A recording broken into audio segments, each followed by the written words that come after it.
At first glance, this looks like your standard medieval castle gate. Nothing particularly impressive about it. It's just a big old wooden door set into a stone surround, right? Well, actually, the whole thing is hollow. And when I say hollow, I mean there's a large cavernous space behind that door. Because this gate was designed to withstand an attack from the most dangerous creature in all of medieval life, the battering ram. When those big wooden doors are slammed against each other, they tend to get stuck pretty fast. In order to make sure their fortifications didn't go up in flames, Roman engineers came up with a way to cover their doors with animal hides that had been soaked in vinegar, which would make them resistant to fire. They may have also used canvas or linen to further protect the wood from ignition. This made it difficult for attackers to set the gates on fire and gave the defenders time to close the gates before they were overrun. Okay, so this one isn't technically from the Middle Ages, but we're gonna talk about it anyway because it's incredibly cool, and besides, we're gonna need something to compare it to later on. So this is a normal-looking set of doors set into the wall of a Roman fort. Looks like any old wooden door, right? Well, yeah, it is just a wooden door, except for one small detail. The whole thing is hollow. This wasn't done for weight reduction. These doors weighed around 600 pounds each, still pretty heavy even by medieval standards. No, this was done to protect the fort's fortifications from the most devastating weapon in all of medieval warfare, the battering ram. You see, when those big wooden doors are slammed together, they tend to get stuck pretty fast. And if there's nothing there to stop them, well, then they can just keep going until they smash right through the other side. But these doors were designed to resist even the strongest battering rams. There's a huge cavernous space behind that door. And if you look closely, you can see it has a roof as well. The airspace prevents the ram from slamming all the way through the door, and the roof keeps burning debris from falling down onto the defenders below. In addition to that, the door was coated in bronze, which helped prevent it from being set on fire in the first place. But how exactly did the Romans keep those gates closed while fending off attacks from battering rams? Were the hinges somehow magically reinforced? Was there some kind of linchpin system? Was it just brute force? Well, not exactly. In fact, the secret behind these incredible doors is hidden in plain sight. If you look at the top of the door, you can see what appears to be a very thick and sturdy handle. What you're looking at is actually a piston, essentially a giant hydraulic cylinder. Here's how it works. When the attacking army showed up, the Romans would slide the gate shut and lock it in place. Then they would fill the hollow space behind the door with water, turning the entire door into a floating weight. With the door sealed tight, the only way out was through two small arrow slits on either side of the handle. With the water filling the back of the door, it took 8 men just to slide the gate open enough to fit an arrow through. That meant that anyone who needed to shoot through the gate would have to work with the other defenders to slowly open up the door enough to get the job done. Of course, by that point, they'd probably have to fight their way through the enemy in order to reach the gate and do this in the first place. But hey, at least they had a fighting chance, unlike the people defending this fort. The Romans weren't the only ones to use water-filled doors. In fact, a similar system was used in the castle of Nishapur in Iran.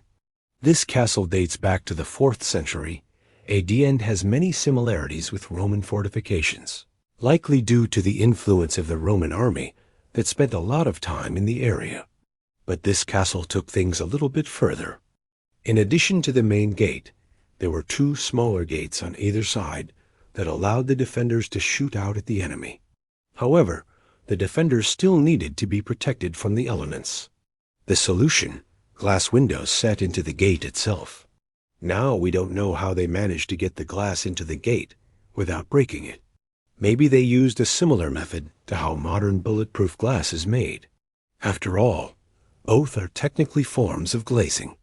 But we do know that the glass was held in place by lead-based paint. Now that's not very healthy for anyone, but hey, it was effective.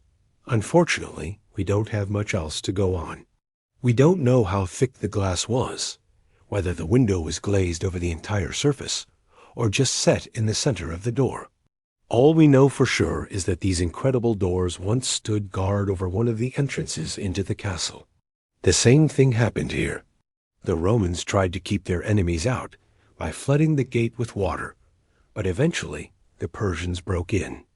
It's believed that the last Persian king to do this was Cyrus the Great, the founder of the Achaemenid Empire. He reportedly smashed through the doors with his horse and went on to plunder the city of Babylon. Of course, after he destroyed the city, he founded his own capital at Pasargadae. But that's a whole other story. Now let's move forward almost 1,000 years. That's right, we're off to the Dark Ages. It's the year 862 A.D., and you are the Duke of Lessie. You've just successfully defended your lands against Viking raiders. At least for now, those barbarians will be back. You just know it. So you decide to spend some of your ill-gotten gains on upgrading your fortifications. You hire master craftsmen from across Europe to build you the ultimate castle. Towers and ramparts, a deep and wide moat, and of course, you want a good solid gatehouse as well. You think about those Vikings and their big old hammers, and you wonder, what if they bring a bigger one next time? You gotta do something about that. So you ask your new architect, Michael, is there any way to reinforce this thing? How about a massive metal plate set into the center of the door, one that could swing shut to reinforce the door against attack? Not a bad idea, but Michael shakes his head. He thinks of something better, a rotating plate set into the door that could rotate on its axis to block the entrance. The Duke loves it, and soon construction is underway on the most impressive gatehouse in all of Europe. The centerpiece, a massive circular door reinforced by another circular door set behind it. Here's how it worked. The outer door was open during the day when the residents were active, allowing merchants and tradesmen to come and go as they pleased. Of course, the outer door was locked at night. But what happened when the Vikings attacked? Well, then the townspeople would pull on a rope or chain that would rotate the inner door into position, blocking the entrance completely.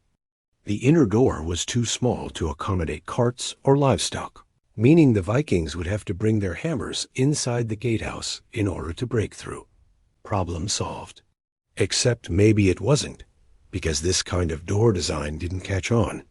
That's right. Despite being built around the year 862, this door design was never replicated anywhere else in Europe. But why? Well, first of all, this particular design might have been a bit overpowered for the time period. Sure, the Vikings were tough, but they weren't exactly known for their siegecraft. In fact, they were more likely to plunder and pillage than lay siege to a castle. By the time they got around to doing the latter, this door probably wouldn't have stopped them.